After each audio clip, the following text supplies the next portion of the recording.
I can choose just cause I accidentally haven't used, and I don't know if it's the same as 15 pounds or 15 beers, and I don't know if I can choose the difference between the two of you. I know it's not the same, oh I know it's not the same.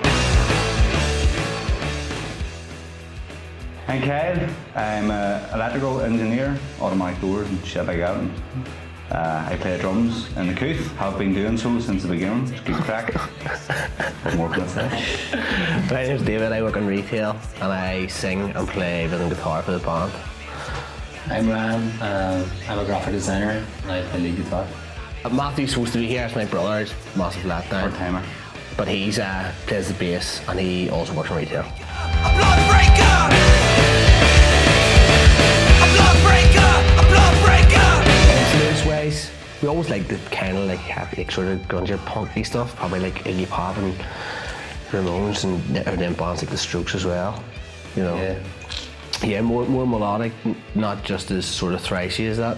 But it kind of, we just sort of worked our sound over a course of time, and then I say with Matthew joining the band and being so heavily bass orientated as well, you know, the sort of getting catchy bass hooks and stuff was a big part of trying to get, that's how we get the band together and get our sound together. We kind of know what works and know what doesn't. We've tried other things before which hasn't worked, but obviously we all said we couldn't, all four of us can agree when something works in the practice room, you know.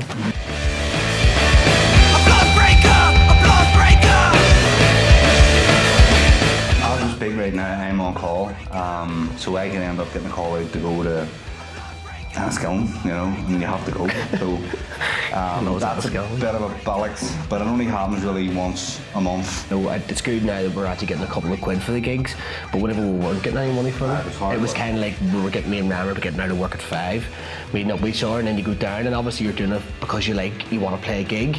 But there's also, at the end of the day, there's a lot of work goes in there. People don't realise that bands do sit about for 7 or 8 hours, especially when you're not a well-known band. You haven't got people setting the stuff up for you. You're down there early on. On your own.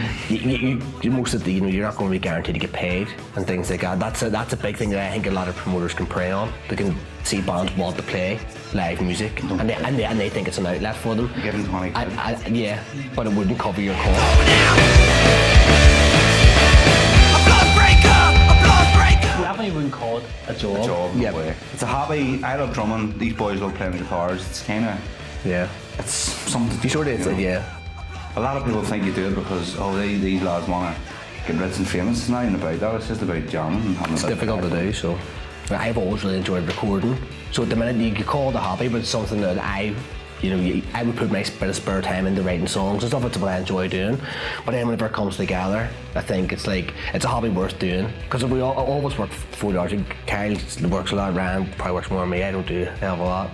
But it's kind of like, I think you need it.